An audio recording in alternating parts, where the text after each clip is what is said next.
Durant l'Antiquité, les scientifiques sont aussi des philosophes. Au IVe siècle avant notre ère, le grand penseur grec Platon crée l'Académie à Athènes, une école où sont enseignées les sciences comme les mathématiques, l'astronomie et la musique. Platon pense que c'est à travers le dialogue qu'on peut établir la vérité, et il pose les mathématiques comme principe fondamental des sciences et de l'ordre du monde. Parmi ses nombreux disciples, on trouve le philosophe Aristote. Lui valorise plutôt l'observation de la nature pour comprendre le fonctionnement du monde. Lors de voyages dans les villes d'Assos et de Mytilène, sur les bords de la mer Égée, il s'intéresse à la faune locale et écrit de nombreux livres sur les animaux. Ses travaux de naturaliste font de lui l'un des pères fondateurs de la biologie. Et la médecine, celle des Grecs, emprunte de nombreuses connaissances aux Égyptiens, comme les traitements par les plantes et des opérations chirurgicales très détaillées dans les papyrus. Mais la Grèce apporte également son lot de nouveautés, comme avec le médecin Hippocrate, qui détaille un protocole pour diagnostiquer les patients dans son traité Le Pronostic, ce qui fait de ce texte l'une des premières démarches scientifiques.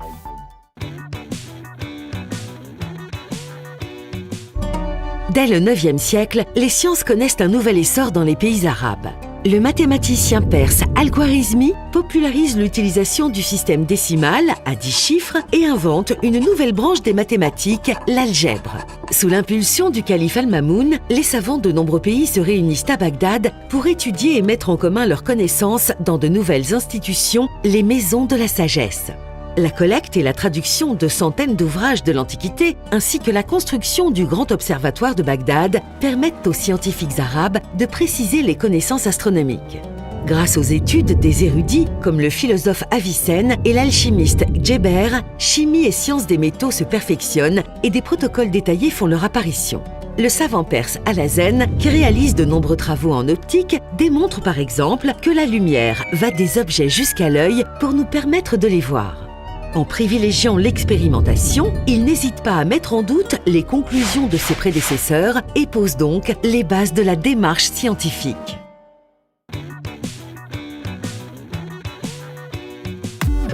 À partir du XIIe siècle, les défenseurs de la méthode expérimentale se font de plus en plus nombreux. L'érudit anglais Robert Grostet et son élève Roger Bacon reprennent et améliorent les théories d'Alhazen sur la démonstration scientifique. Les alchimistes, les artisans et les ingénieurs, comme le célèbre italien Léonard de Vinci, jouent également un rôle important. Pour eux, l'observation ne suffit plus. Il faut écrire des protocoles pour permettre à leurs successeurs de reproduire les expériences. En parallèle, l'école de Tolède voit le jour en Espagne. Sous l'influence de l'Église catholique, de nombreux traducteurs et intellectuels se regroupent et traduisent à leur tour les ouvrages issus de l'Antiquité grecque et de l'époque médiévale arabe. Résultat, les savoirs de l'Antiquité se diffusent jusque dans le monde latin, où ils se confrontent aux concepts modernes. À la fin de la Renaissance, les philosophes René Descartes et Robert Boyle écrivent plusieurs ouvrages pour remettre en question tous les savoirs scientifiques basés sur l'intuition. Leurs livres sont écrits respectivement en français et en anglais au lieu du latin traditionnel. Ils peuvent donc être compris par plus de personnes. Un premier pas vers la vulgarisation scientifique. Et ce n'est que le début.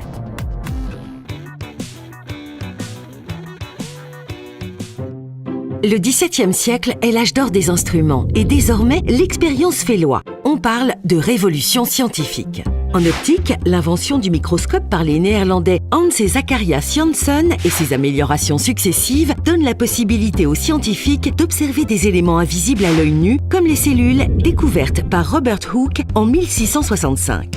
Cet inventeur anglais est aussi à l'origine de plusieurs instruments dédiés à la météorologie, comme le baromètre pour la mesure de la pression et l'hygromètre pour celle de l'humidité. Il s'associe avec Robert Boyle pour créer la pompe à air, une invention qui prouve l'existence du vide et révolutionne la physique. C'est également une période importante pour l'étude des astres. La lunette astronomique, inventée vers 1609, est utilisée par Galilée pour critiquer le géocentrisme et promouvoir l'héliocentrisme et le mouvement de la Terre. Ce n'est qu'un siècle plus tard que ces hypothèses pourront finalement s'imposer grâce aux travaux d'Isaac Newton. Pour équiper toujours plus de scientifiques, les artisans fabriquent des instruments en grande quantité à la demande de nouvelles institutions comme la Royal Society de Londres et l'Académie des sciences françaises. Afin d'étendre leur influence, ces sociétés savantes commencent aussi à diffuser les résultats des recherches de l'époque sous forme de journaux.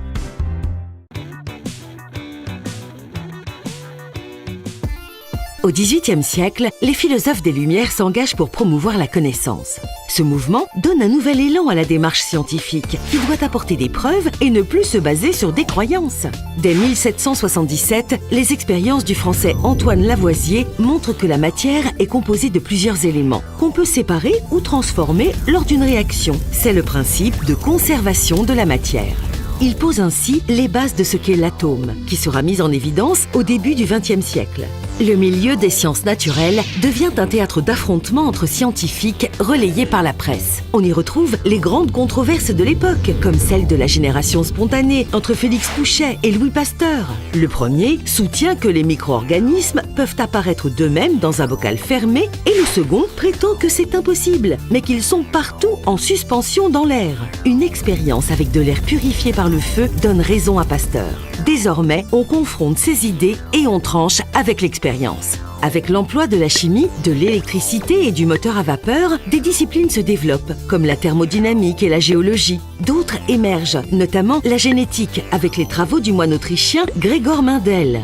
Pendant la révolution industrielle, les sciences sont enseignées dès l'école primaire afin de former les futurs ingénieurs. Et ces domaines s'ouvrent aux classes populaires. À la fin du XIXe siècle, le terme de chercheur fait même son apparition.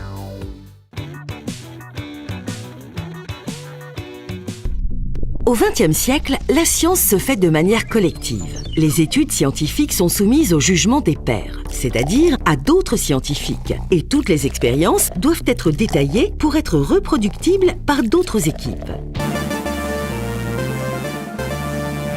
En contrepartie, la publication dans des revues internationales et sur Internet dès les années 1990 permet aux chercheurs du monde entier d'accroître leur renommée et de faciliter l'accès aux sciences pour les scientifiques eux-mêmes et le grand public. Mais avec l'arrivée de l'informatique, il n'y a pas que la communication qui change. La méthode scientifique aussi se transforme. Il devient plus simple de trier de grands nombres de données et de construire des études statistiques. Mais pour cela, il faut faire attention à sélectionner les bons paramètres car les progrès technologiques apportent aux chercheurs d'immenses quantités d'informations. Et ce n'est pas tout. L'arrivée des algorithmes d'intelligence artificielle permet à l'homme de compter également sur les machines pour traiter les résultats, comme dans le domaine médical. Et pourquoi pas, dans quelques années, de valider directement les travaux des chercheurs. Enfin, rassurez-vous, même avec ces nouveaux outils, il nous reste encore des milliards de choses à découvrir.